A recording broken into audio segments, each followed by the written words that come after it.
Welcome back to the another session. In this session I am going to explain you how to create the form and how to write the script for the each element. Okay, in the previous session you have seen how to form will be, how form will be and what are the functionalities of performing, right? So same thing I am going to explain you in this session, how to place the form elements, how to create the form, how to write the JavaScript functionalities for all the elements. I will explain you in this session. Okay, see, this is the form, right? So ABCD application form 1C we have seen, right? So this is the form. So in this form we have label and text field, signature field, date field, all these things available, right? So as I seen in a previous video, object library is there, and we can, from object library we can get the different objects or form elements, right? And suppose user wants to place the objects into the form, so he can go to the object library and then he can drag and drop into the content area. Okay, suppose user wants to any other components, or sorry, any other objects other than the standard library, so he can choose custom. So go to the custom objects, custom library. So from there also he can drag and drop the objects into the content area, like address book, form page, current date, all these things are, right? So these are custom objects. Okay, suppose if your form has any barcodes, 2D barcodes, all these things, you can use this barcode section objects, and you can place the objects into the form. First we'll see the standard library, standard object libraries. Like, so I have a form, so how to place means just select the object and drag into the content area. That's it. See, you can see in the left hand side you can see the time field 1, right? Suppose you want to delete, then right click, delete, so it will delete from the content area. Okay, so first we will see the text field. So how it will be, what are the features and what is the functionalities available in this text field, we will see. So I'm just drag and drop text field, right click, then we can rename the field name, right? Like I am giving text field. Okay, so text box. Okay, text box. So this is the field name. So if you see in the object palette, so there are so many options are there, right? Object, layout, accessibility. So we will see one by one. So first we will see the object. If you go to the layout, there you can see the margin and caption options, right? These things we will see in the later. Okay, first we will see into this one. So you see the caption is showing text field, so text field showing, right? So that whatever the caption is there, so the same caption will be displayed in the content area. In appearance, so there are different options are there, right? None, solid, so there are options are, right? So just I am selecting the none. Okay, so we want to rename into the caption, you have to just select that caption box. There you have to write your desired caption, like address, or you want a location, whatever you want, you can write over there into the caption location. Under that we have seen many options like allow multiple lines, length limit, visible to area, combination of field format options are there, right? So we'll see one by one. So allow multiple lines is we can use when suppose you have text field. Okay, you want to convert the text field to the text area. Okay, you want to write enter more than one line of text, then you can go for the allow multiple lines. Okay, I'm just selected and expanding this text field. Yep, see, so now I'm changing the caption address.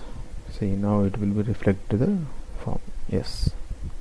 Okay, so next, limit length, right? So suppose you want to enter only 100 characters, or you want to enter 50 characters, you can define here, like it's a validation kind of thing. So generally if you write any form application, they will give maximum length, right? Maximum length 500 or minimum length 200, something kind of they will give, right? So similar like this you can define over here. And length limit visible area, this is only for, so suppose you want to display scroll bars, then you can opt this value. Okay, so then text will be rolled into the, by using the this option, we can enter data and we can see the scroll bars, so we can read the text. And next option is default value. So see, I'm just giving the default value, that value will be appear into the box. Okay, okay, that is the default. And the layout, see, width is showing 6.8 and the height is 2.5 inches. So, and the X position, Y position, and the margin, suppose where length margin will be start, and what is the top and bottom, all these things we can define here. And caption, you can see we can play around with caption. So you want to display right or left, top, bottom, whatever you want, so you can choose this. And so that is the caption position. So just to play around it, so we can get some idea how to do all these things. Okay, I'm going back to position left. And accessibility, so accessibility is mainly for in the real-time applications. Suppose if you place over the text box over the particular field, so that text should be displayed, right? So whatever text you want to show, when you place the mouse over into the object, so the text you have to write over there. See, if you place over there, you can see address is there, right? So before it's showing the text area or something, now it's showing as a address. So whatever text you want to display, you have to write into the accessibility. This is the useful for the accessibility. Now appearance is none. I selected none, right? Now I am showing to the solid box. See, you can see the rectangle outline, so means that a solid box is displayed. Before it was not there, right? So now it's showing as a solid box. So this icon you can expand and your content area and minimize. Otherwise we can place over there, you can drag it whenever the cursor point is changing, then we can drag left or right. This is one option in the palette object library. So again I am going to resizing the text box. Okay, now we'll see the how to write the script. Okay, so if you select this one, go to top, there are so much number of elements will be there, events will be there. You see initialize, enter, exit, calculate, so full, click, pre, post. So there are so many events are there, right? For each event there is, whenever the event is occurred, like suppose you entered the data, then we can, so want to do some trigger an event, then you have to write into the enter event. Suppose you want to exit, whenever you exit from the text field, you want to do some action, then you have to write some script in this field. So like here you see in the languages, basically it supports the two languages, JavaScript and Falcon. So JavaScript is I prefer JavaScript, and client run at the client or server, client and server, the options will be there.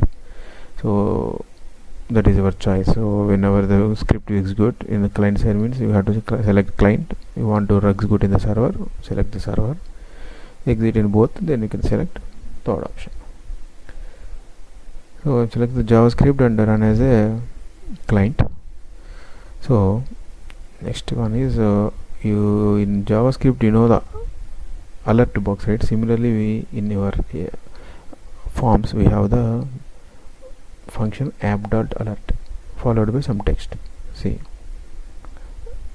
I written in the exit box, exit event, right? So I'm just entering some text. By whenever I exit from that, it will display the hello text box. So what happened is, so whenever you cursor is moved out from that particular field, then that event will be triggered and execute the script, whatever script you written over there. So executing the script, and in our case you are displaying the message hello text box.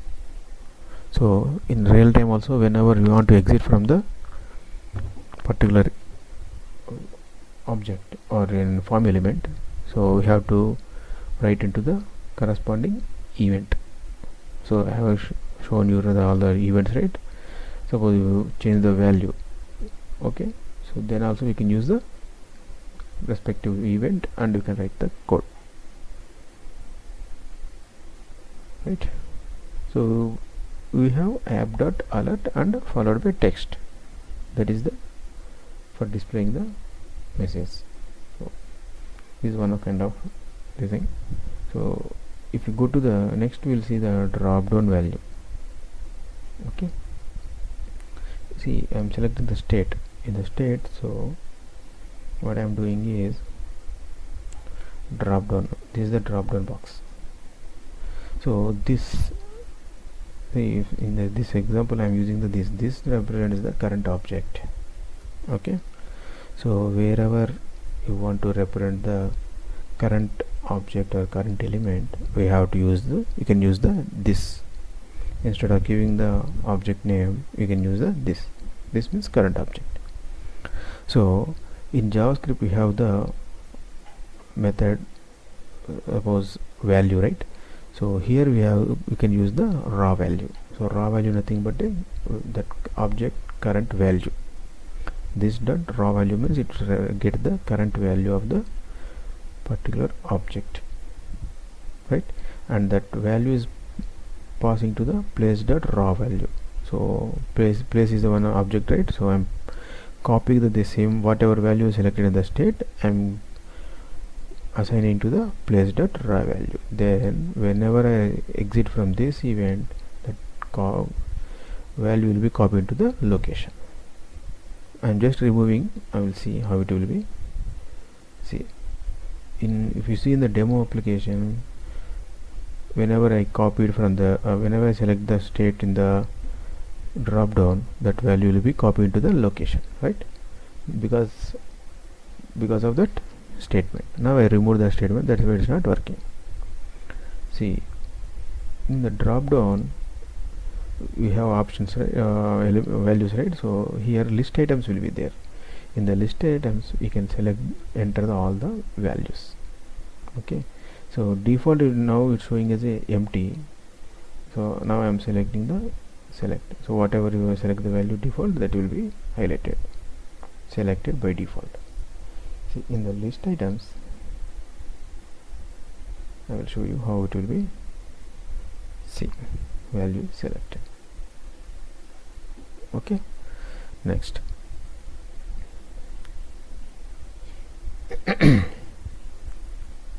Next, in the list items we can add the drop down values. Okay, so I'm just click on the plus icon, plus button, then I'm entering the value Madhya Pradesh. Okay, so and select that value, and you can regrouping the order, right? See, I'm changing the order, I'm moving to Madhya Pradesh to before Maharashtra. Okay, yeah, Kerala, Maharashtra, Madhya Pradesh. Okay, Kerala, Madhya Pradesh, Maharashtra. Fine. This option I will explain next. Okay, allow custom. What is that? So now we'll see the preview. So if you see the preview, you can get the updated value, like Madhya Pradesh also will be showing over there, right? So, and next, allow custom text entry. So suppose a user entering the data. Okay, so your user come from the state, like example Goa, but that state is not available into the drop down. Or suppose user come from the New Delhi or wherever it may be, other than these drop down values. Okay, what they can do, he can enter we can type the value, right? For that purpose we can use this allow custom text entry. So we just check out this box. Okay, and we can go to the preview. So suppose the value is not available, suppose I am from Jammu Kashmir. Okay, but that value is not there in the drop down. So what he can do, he can just simply type. He can type, like it will act as a text box. So if you choose this allow custom text entry, it drop down box will be acts as a combination of drop down and text box. That is the feature of this allow custom text entry. Got it, right? So I will show you 1 minute.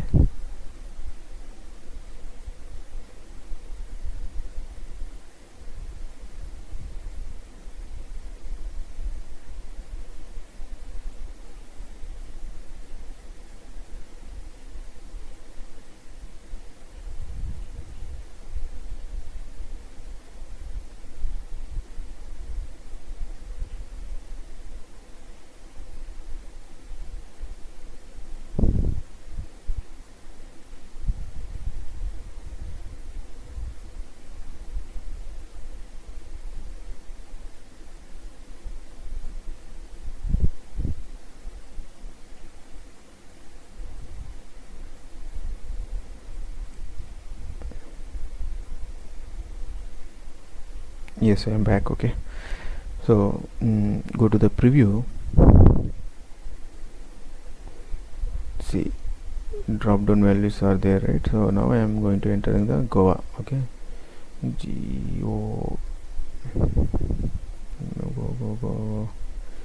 Value is not there, right? So I want to enter some text here. Okay,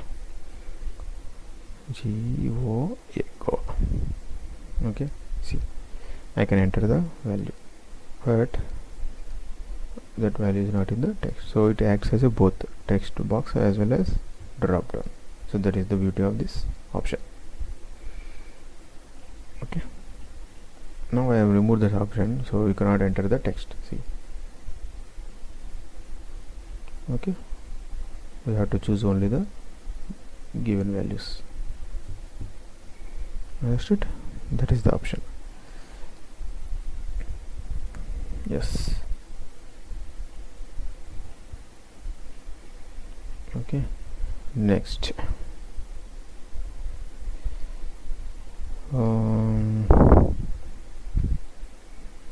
next what?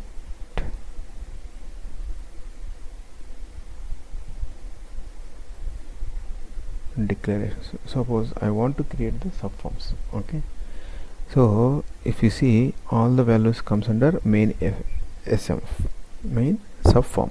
Now I want to make is a different subform for my some particular grouping the all the elements into the particular subform.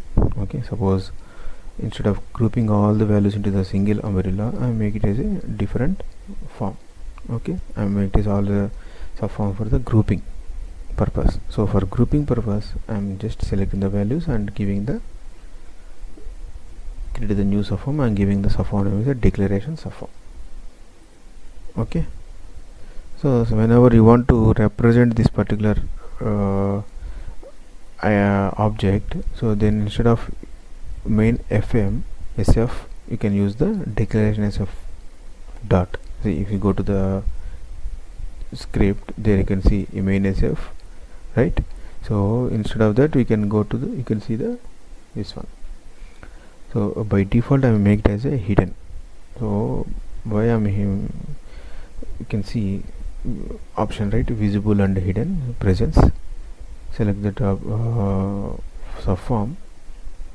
Okay, I make it as a hidden.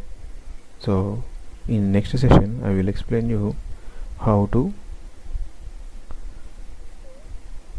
we can write the script, how to visible and enable all these things. I will show you in the next session. Okay, thank you, thanks for watching this video.